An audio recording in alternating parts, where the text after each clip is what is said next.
গতকাল রাতে বাংলাদেশি হ্যাকারদের একটি দল ইসরায়েলের কয়েক হাজার ওয়েবসাইটে সাইবার হামলা চালিয়েছে, যা দেশটির সাইবার নিরাপত্তায় বড় ধরনের আঘাত এনেছে।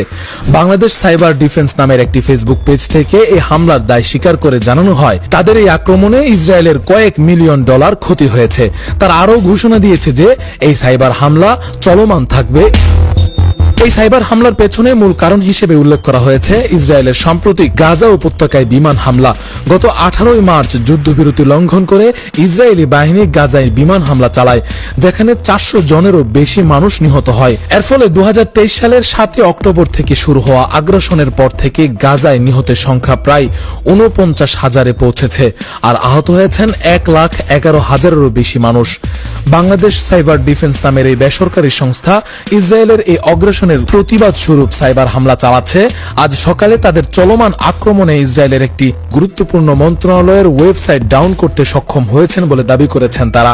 এ বিষয়ে বাংলাদেশ সাইবার ডিফেন্সের একজনের সাথে কথা বলে ফেস দ্য পিপল তিনি জানিয়েছেন, ইসরায়েল দখলদারদের যে অন্যায় নিপীড়ন হত্যাযজ্ঞ চলছে, এর বিরুদ্ধে আমরা প্রথম থেকে কাজ করে যাচ্ছি এবং তাদের সোশ্যাল মিডিয়া সহ বিভিন্ন ইম্পর্টেন্ট যে সেক্টরগুলো আছে সেগুলোতে আমরা প্রথম থেকে আক্রমণ করে যাচ্ছিলাম। তাদের যে সরকারি এবং গুরুত্বপূর্ণ নন গভর্নমেন্ট যে ওয়েবসাইট গুলো আছে এবং তাদের সার্ভার বা তথ্য ভান্ডার গুলো আছে সেগুলোতে আমরা আঘাত এনেছি। আমরা প্রথমে তাদেরকে লিস্ট করে তাদের গুরুত্বপূর্ণ ব্যাংক এবং তাদের শপিং সেন্টার, তাদের অনলাইন শপিং এগুলোতে আমরা ডাউন করেছি এবং তাদের বিভিন্ন সরকারি ওয়েবসাইট এবং তাদের গুরুত্বপূর্ণ নন গভর্নমেন্ট ওয়েবসাইট গুলো আমরা আমাদের আওতাধীন অবশ্যই রয়েছে।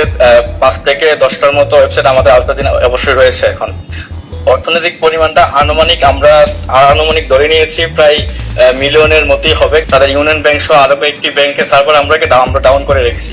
তাদের ব্যাংকিং কার্যক্রম, অনলাইন কার্যক্রম ফুলি বন্ধ ছিল। কেউ আমাদের কার্যক্রম অব্যাহত আছে এবং আজকেও আমাদের কাজ চলছে। আজকে সকাল থেকে আমাদের টিম এক প্রদমে কাজ করে যাচ্ছে এবং সরকারি সাইট তাদের বেশ কয়েকটি সরকারি সাইট আমরা আক্রমণ করেছি এবং আপাতত আমরা কোনো সরকারি সাইটে দখল নিতে পারিনি, চেষ্টা চলছে। আমরা অবশ্যই খুব শীঘ্রই কোন সরকারি সাইটগুলোকে আমরা আমাদের দখলে নিয়ে নিব। আমরা তাদের সরকারি সাইট আপনার gov.el ইসরায়েলের যে অফিসিয়াল সাইটটা, এটা আমরা গতকাল সারাদিন ডাউন রেখেছি। এছাড়াও তাদের ব্যাংকিং সিস্টেম আল ইসরায়েল নিউজ, এদের আল ইসরায়েল নিউজ নামে একটি নিউজ চ্যানেল আছে, যেটা তাদের খুবই গুরুত্বপূর্ণ নিউজ চ্যানেল, এটাও কালকে সারাদিন আমরা ডাউন রেখেছি। আমরা বাংলাদেশ সাইবার ডিফেন্স সহ বাংলাদেশের আরো যে সাইবার এক্সপার্টরা আছে সবাই কাজ করছে, পুরোদমে আমরা কাজ করে যাচ্ছি। আমরা ফিলিস্তিনের পক্ষে আছি এবং আমরা তো সরাসরি যেহেতু আমরা ওইখানে তো যাওয়া পসিবল না, আমরা আমাদের যার অবস্থান থেকে আমরা ফিলিস্তিনের পাশে থেকে আমরা লড়াই করে যাবো ইনশাল্লাহ। বিশ্বের বিভিন্ন দেশ ইসরায়েলের আগ্রাসনের বিরুদ্ধে নানাভাবে প্রতিবাদ জানাচ্ছে। অনেক দেশেই ইসরায়েলি পণ্য বয়কটের ডাক দেওয়া হয়েছে। বাংলাদেশি হ্যাকারদের এই সাইবার হামলা সেই প্রতিবাদেরই একটি অংশ।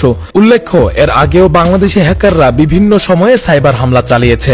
2023 সালের মে মাসে বাংলাদেশ সিভিলিয়ান ফোর্স নামে একটি হ্যাকার কমিউনিটি ইসরায়েলের 5টি সরকারি ওয়েবসাইট ডাউন সহ 14টি ওয়েবসাইট হ্যাক করে এবং দেশটির 700 নাগরিকের ব্যবহৃত কম্পিউটার দখল করে। তারা ইসরায়েলের সাবমেরিন সিস্টেম হ্যাক করে লাইভ ভিডিও বার্তাও দিয়েছিল।